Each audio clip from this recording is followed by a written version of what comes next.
Bonjour à toutes et à tous, j'espère que vous allez bien, c'est Lucas et aujourd'hui je vous emmène à la découverte du système digestif. Notre système digestif est complexe. Alors, avant de se plonger dans les mécanismes d'assimilation au niveau cellulaire, je vais vous guider à travers les différents organes qui le constituent et on va commencer par la bouche.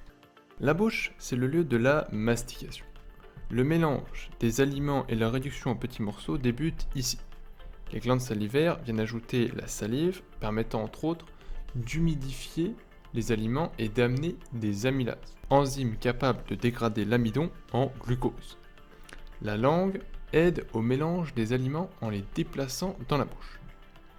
La déglutition entraîne ensuite le bol alimentaire dans l'œsophage, et lorsqu'on avale, on voit ce qui est communément appelé la pomme d'Adam remonter puis redescendre.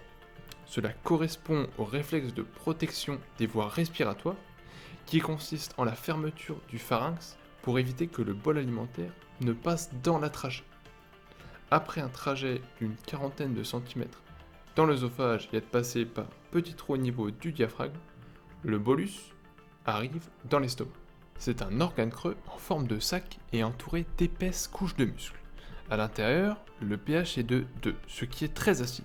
Par comparaison, le pH de l'eau est de 7 environ. L'amylase ne peut plus fonctionner dans ces conditions. Les aliments vont y rester pendant 1 à 4 heures et y être mélangés en plus d'être en partie dégradés chimiquement. Par ailleurs, lorsqu'on boit de l'eau du robinet ou en bouteille, elle est absorbée et passe dans le sang dès son arrivée dans l'estomac. L'estomac se vide ensuite petit à petit dans le duodénum, premier segment de l'intestin grêle. D'une longueur de 25 cm environ, c'est là où se déversent les différentes enzymes digestives en provenance du foie, du pancréas et de la vésicule biliaire.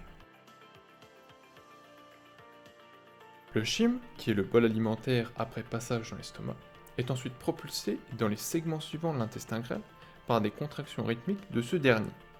L'absorption des nutriments va se faire tout le long de l'intestin grêle par un mécanisme que nous verrons dans une prochaine vidéo.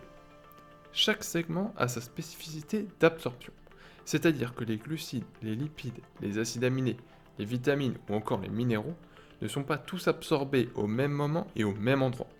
C'est notamment pour cette raison que toute la longueur de l'intestin grêle est importante pour une bonne assimilation de tous les nutriments nécessaires au bon fonctionnement de notre corps.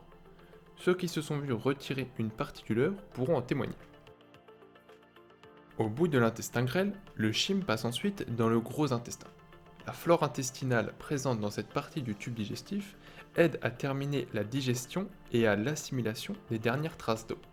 C'est également ces bactéries qui vont s'accumuler à la surface de nos selles lors de sa progression jusqu'au rectum et leur donner leur couleur brune et leur odeur particulière. Les selles sont ensuite stockées dans le rectum avant d'être évacuées par l'anus. C'est la fin de la première partie de l'exploration du système digestif de l'humain. N'hésitez pas à regarder la vidéo à nouveau pour bien assimiler les différentes informations. Si vous avez appris de nouvelles choses, partagez cette vidéo à votre entourage pour qu'il puisse également avoir accès à ces connaissances. Mettez un j'aime si vous avez apprécié, ça m'encourage à améliorer mon contenu. Abonnez-vous pour ne pas manquer les prochaines vidéos et moi je vous dis à la semaine prochaine pour un entraînement de calisthenics des épaules.